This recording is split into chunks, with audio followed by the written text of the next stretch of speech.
Trump کے military adventure کی وجہ سے پوری دنیا کا امن جو ہے وہ اس کو خطرات لاحق ہیں.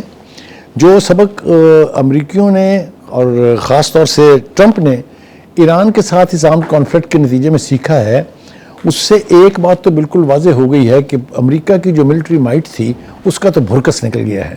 وہ جو ایک خوف ہوتا تھا کہ امریکہ اگر اپنے بحری بیڑے لے کے، اگر اپنی ایئر فورس لے کے کسی بھی ملک پر چڑھائی کرے گا تو پتہ نہیں اس کا کیا بنے گا. ایران نے یہ متھ توڑ دی ہے، اور ایران نے یہ متھ اس طرح سے توڑی ہے کہ پوری دنیا اس کی قائل ہے. ہر شخص یہ مانتا ہے کہ جس ریزالو کے ساتھ ایران نے اتنی بڑی ملٹری قوت کا سامنا کیا ہے، یہ تاریخ کے پنوں میں محفوظ ہو جائے گا، اور آنے والی نسلیں جو ہیں وہ اس کو اپنے سلیبس میں پڑھا کریں گی. خاص طور سے ملٹری اکیڈمیز میں یہ باقاعدہ پڑھایا جائے گا چیپٹر کہ کیسے ایک دنیا کی سب سے بڑی سپر پاور جو ہے وہ سرنگوں ہوئی ایک قوم جو متحد تھی، ایک قوم جس کی پوری لیڈرشپ کو اڑا دیا گیا تھا، لیکن اس کے باوجود ٹیئرز اتنے تھے اس کے اندر کہ ایک کے بعد دوسرا لیڈر جو بھی آیا ہے اس نے اپنی قوم کی نمائندگی بھی کی ہے اور اپنی قوم کو شرمندہ نہیں ہونے دیا ہے. اس وقت صورتحال یہ ہے کہ ٹرمپ ہر بدلتی گھڑی اپنا بیان چینج کرتا ہے، کبھی کچھ کبھی کچھ کبھی کچھ، اور اب تو اس کے ہاتھوں پوپ بھی محفوظ نہیں ہے. پوپ ایک ایسی قابل عزت شخصیت ہے جو کرسچینٹی کی پوری دنیا میں اس کی بات کو وزن دیا جاتا ہے، اس کی بات مانی جاتی ہے، گائیڈنس کے لیے اس کی طرف پلٹا جاتا ہے. لیکن کل رات ساری رات جاگ کے ٹرمپ نے جو چاند چڑھائے ہیں ان میں سے ایک یہ بھی ہے کہ اس نے تضحیق کی ہے کرسچینٹی کی بھی، کیونکہ اس نے اپنی تصویر جسس کے حوالے سے بنا کے جو پیغام دیا ہے وہ میرے خیال سے کرسچینٹی کی ورلڈ میں جو بڑے یعنی تشویش کے ساتھ جو ہے اس کو دیکھا گیا ہوگا. یقینی طور پہ میں اب یہ کہنے میں جسٹیفائیڈ ہوں کہ زائنسٹ اسرائیل اور زائنسٹ نیتن یاہو کی بات تو ہم پہلے سے بھی کرتے آئے ہیں اور یقین بھی ہے دنیا کو کہ وہ زائنسٹ مائنڈ کا آدمی ہے، لیکن اب ایک زائنسٹ کرسچن یہ ٹرم جو ہے وہ چلے گی اور وہ لاگو ہوتی ہے امریکہ پر، اور امریکہ کی اس پارٹی پر جس نے ایک ایسے شخص کو الیکٹ کر کے اقتدار اس کے سپرد کیا ہے جس کی نہ صبح کا پتہ ہے نہ شام کا پتہ ہے، جو ٹیکس پیئر کی منی کو اس بری طرح سے اپنے یعنی نیتن یاہو کے لیے لٹا رہا ہے. یہ جنگ امریکیوں کی جنگ نہیں ہے. امریکہ کی پوری قوم جو ہے وہ لاکھوں کی تعداد میں سڑکوں پر آ کے کہہ چکی ہے نو وار نو کنگ. نہ صرف یہ کہ یہ امریکہ تک محدود ہے، یورپ کے تمام کیپٹلز میں اسی سلوگن کے ساتھ نو وار نو کنگ دنیا اپنی آواز رجسٹر کرا چکی ہے. لہٰذا یہ امریکی قوم پر اب واجب ہے کہ وہ ایک ایسے شخص سے نجات حاصل کریں جو ان کی قوم کی پریسٹیج، جو ان کی سپر پاور کے امیج کو برباد کرنے پر تلا ہوا ہے. ایک طرف تو یہ ہے، دوسری طرف یہ ہے کہ نیتن یاہو اور ٹرمپ مل کے پھر کچھ اس قسم کی پلاننگ کر رہے ہیں کہ شاید اس جنگ کو دوبارہ شروع کیا جائے. وجہ اس کی یہ ہے کہ جو مذاکرات اسلام آباد میں ہوئے اور پاکستان کے پرائم منسٹر، ہمارے فیلڈ مارشل اور اسحاق ڈار نے دن رات کی محنتوں کے بعد دو متحارب گروپوں کی قیادت کو جس طریقے سے اسلام آباد میں اکٹھا کیا، وہ بھی ہسٹری کا ایک اپنا چیپٹر ہے. یہاں پر عراقچی جو ہے وزیر خارجہ ایران کے، ان کا کہنا یہ تھا کہ ہم چند قدم کے فاصلے پر تھے کہ معاہدہ ہو جاتا، لیکن چونکہ ٹرمپ جو ہے اس سے رابطہ کیا جے ڈی وانس نے کچھ تقریباً 1 درجن مرتبہ، لہٰذا جب بھی ہم قریب پہنچتے تھے معاہدے کے کوئی نہ کوئی رکاوٹ جو ہے وہ سامنے آ جاتی تھی. تو میں یہ کہنے میں حق و جانب ہوں کہ اسلام آباد کے جو مذاکرات کا پروسیس تھا اس کو سبوٹیج جو ہے نیتن یاہو کی انسٹیگیشن پہ پریزیڈنٹ ٹرمپ نے کیا ہے.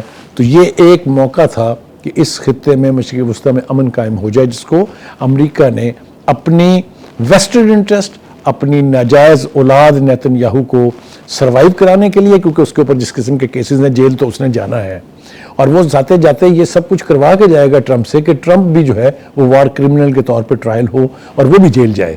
یہ منظرنامہ بالکل واضح طور پہ دکھائی دے رہا ہے. اب آتے ہیں کہ اصل صورتحال ہے کیا.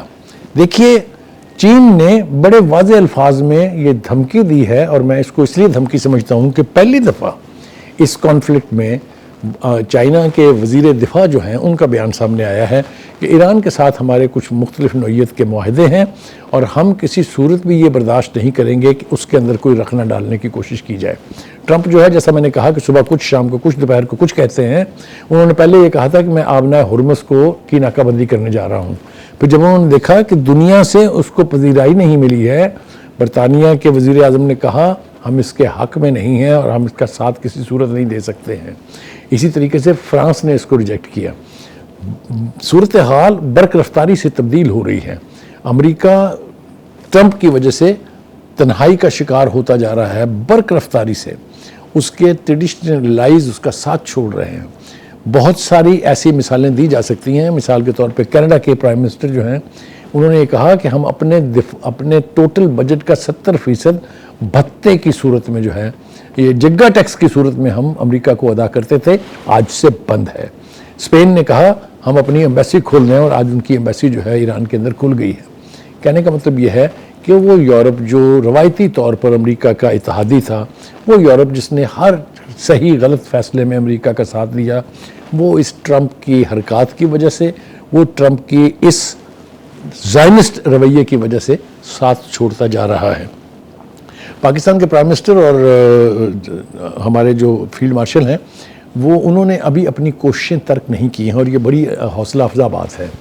ابھی وہ جا رہے ہیں سعودی عرب کے دورے پر، تینوں، اور وزیر خزانہ جو ہیں وہ بھی امریکہ سے واپس آ کے وہاں پہنچیں گے. سعودی عرب کے ساتھ ہمارے تعلقات بہت دیرینہ اور بہت ہی کلوز ہیں. سعودی عرب نے ہر معاملے میں جب کبھی مشکل وقت پاکستان پر پڑا ہے انہوں نے ہماری مدد کی ہے. اسی طرح سے ایران کے ساتھ بھی ہمارے تعلقات کی ایک پوری تاریخ ہے.